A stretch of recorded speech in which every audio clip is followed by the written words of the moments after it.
Hey everyone, it's me, Arthur Kade, welcoming David and James from $1 Million Listing Los Angeles to Behind the Velvet Rope. Brand new season, brand new trouble, brand new homes. Check it out.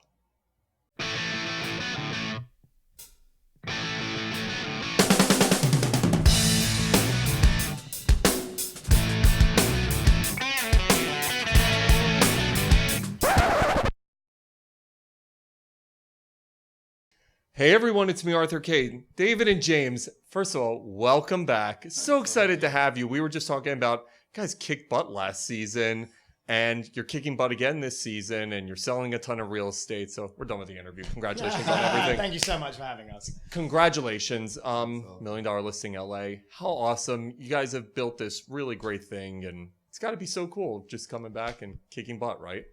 It is. I mean, it's fun, it's exciting, it's cutthroat, it's hard work, but overall we love what we do and it's a great opportunity. You mentioned cutthroat. I feel like you guys are the nice guys. You know, it's like, I mean, there's obviously ups and downs, but the show, obviously you have the business, but then there's the show. What's been the reaction since you've been on? Has it been cool, crazy, what? This season, it's been amazing. Literally, people are, a lot of fans and people are really supportive about it. And I think it's a combination of the drama, the stakes, the business, and really just the whole show. It's very entertaining. I was a big fan of it. I watched it for years before we were on it. So to be on a show, probably to be on one of my favorite shows, it's very, very strange. For a second season, very bizarre. When you look at, you mentioned the business, I'm always curious how something like this affects a business, because obviously you see the success. Hey, we're selling gajillion-dollar homes, but when people see the inner and outer workings of your life,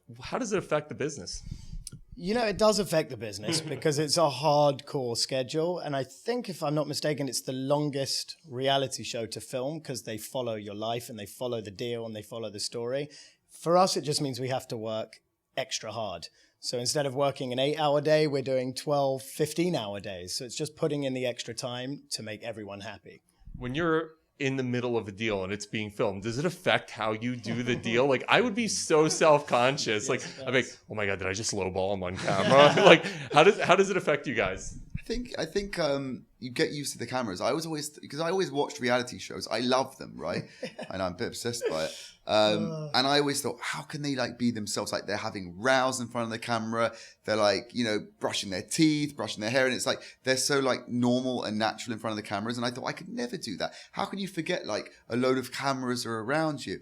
And I think the more you're around it and the more time you spend around the cameras, the more you get used to it. And eventually you drop your guard. And when you drop your guard, it becomes real, like real. So I think for us, if the cameras are there or they're not there, closing the deal is the same thing. I know it sounds ridiculous. Like, how do you not feel under pressure with the cameras? You kind of just zone in and focus on what's at hand. And that is doing the deal and being as dramatic as possible. I would feel so self-conscious. Whenever I watch your show, I'm just like, holy cow. It would be like, if cameras were here, it's so easy because you do it when you do it for a living. But when you feel like you're being watched, it is a total different mind effing experience. It's crazy. In terms of this season, what can people expect?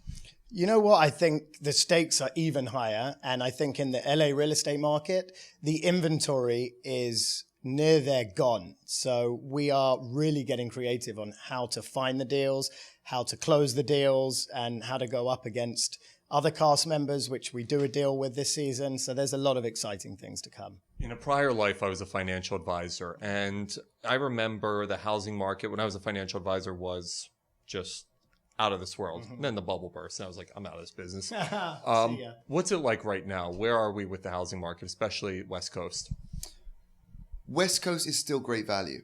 I mean, there's more factors that come into play, we find, compared to London. For example, lot sizes. When you're talking in London, for example, it's all about price per square foot. So typically you get small gardens and, you know, people are just buying a 1,000 square foot apartment for up to £6 million right now, which is like $10 million. That's $10,000 a foot.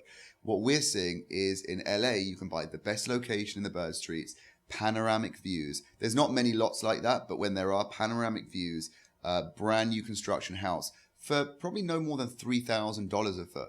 So if you're looking at relative $3,000 a foot top end to $10,000 a foot top end in London, I think LA still represents very good value. Although it's still grown because those houses were probably like $1,800 to $2,000 a foot just a couple of years ago. So it's grown, but it's still very good value. Thank God you know what you're doing. It's cheap. The English accent, does it help? Please tell me yes. It has. I would buy a house from you guys over anyone with an American accent. It's got to be such an assist, right? People think we're smarter than we are, so it definitely helps, yes. You sound like Benedict Cumberbatch. I will overpay. Exactly. That's my awful English accent. Sadly, the overpaying part doesn't happen with our accents, but yes. That was pretty good though. How's life with the Joshes? It's got to be insane. Yeah, Josh Flagg's a great guy. And you know what? Josh Altman gets, and I'm going to say this, I'm going out of my way to say it. He gets so much shit. Like, he really does. And I genuinely will say this. He is not a bad guy. And people are making him out to be a bad guy, and he's not. So I stand by that. Josh Flagg's a good friend. Josh Altman is a great cast member. He puts on a great show, and he's a good businessman. So I'm going out my way to say it. Okay. When you look, I love that. When you look at what the business they've built, and obviously they both built their businesses differently, has there been give and take in terms of giving in what you guys do well for them and taking what they do well? Is there ever an exchange of business ideas? You know, I think we all learn from each other and we all grow together. We're lucky to have each other as well. Of course, we're very, but it's true. I mean, we do watch what one another do. We all see what deals Josh Altman closes and Josh Flagg, and I think it's healthy competition. We want to continue to grow. We never hate on other people's success, and we want to grow with them. So it's good for us to have competition. You'd mentioned your dynamic, and I think it's so essential when you have someone who's on your team doing what you do. It's got to just add a whole different element having the two of you versus being by yourself, correct? Yeah, from a relationship perspective, bouncing ideas, having someone you trust, grew up with, having a laugh sometimes, bickering but laughing at the same time, and reading each other, like knowing someone, reading each other very, very well. But it's also, a great hedge as well from a business perspective. One can not be doing so great at one point because we're doing deals at the end of the day. So, nothing's consistent. The other one is on form, then we come together and do deals together. So it's a great dynamic and it's a great business model as long as you're doing it with the right person that you trust. And in our case, we grew up together, we're best friends, we're like brothers. So it works very, very well. When you look at the relationship part of it, are there ever ups and downs for you guys? Talk to me about that, because people don't understand. What you see on the show is one aspect of it, but... Would you say it's like a marriage, right? Yeah, I like that. Talk to me about it. It's true. I mean, he says I'm the wife. I say he's the wife. But it is like a marriage. I mean, it's truly a marriage. We are together. I'm with David more than I'm with my wife and kids. And obviously, when we're at work, we divide and we conquer. But we argue. I mean, we are both strong personalities. We're extremely similar. We agree to disagree. We agree and we disagree. So there's always the ups and downs of any relationship, business, marital, any relationship. So we go through all of those. But at the end of the day, we come back together and we figure it out. And we know that we've got the same common goal, which is our friendship and our business. So we make it work. Being a Bravo celebrity, I joke around all the time. I can put up a picture of Brad Pitt in the interview, and it'll get less likes than a housewife on Facebook. I know, it's nuts. When you look at what being on the show has done, has it completely changed your life? Do you guys walk in public and people recognize you? Do people show up places to meet you? How's it changed your lives? Oh, well, the showing up part. I don't know about showing up, but definitely it's like sometimes you forget. It is. It's like you come and you're living your life, and whether I'm going to the store or a restaurant, it's not crazy. Don't get me wrong, but it's just being noticed. Like you can feel people looking at you, coming up to you. It's like, oh yeah, I forgot. Do you know what I mean? Yeah, so true. Yeah, because you're still you. Do you know what I mean? Still living your life, trying to get things done and organized and getting and you just have that addition. But people are so like warm and nice and like real fans, and it's like they're really impressed, and we're like, really? Do you know what I mean? No, I think it's awesome. I was. This is before the show. I was sitting at the Beverly Hills Hotel in the Polo Lounge, and I had Stevie Wonder next to me, and I had Lisa Vanderpump on the table next to me, and I kid you not, about 10 people went up to Lisa Vanderpump and they did Stevie Wonder. I couldn't understand it, but it's great. Great. That actually happened at the Beverly Hills Hotel with the Osbournes and Mauricio. It's Before we crazy. worked with Mauricio, who we love, by the way, Mauricio Omansky, Carl's husband.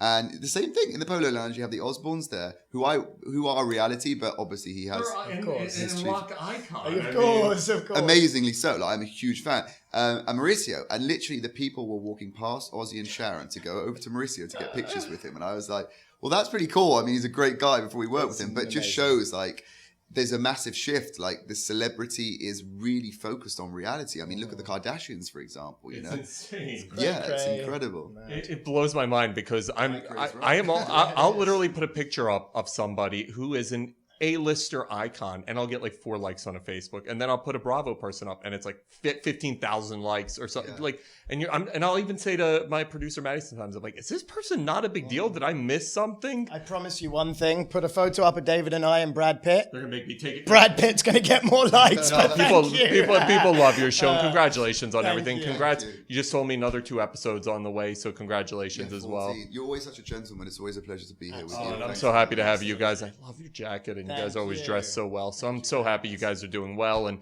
you guys have been an incredible addition to the show. So congrats on being brought back, and hopefully much success ahead on both fronts of show and sell a bunch of real estate and buy some mansions and have some fun. Come on to LA and buy a mansion.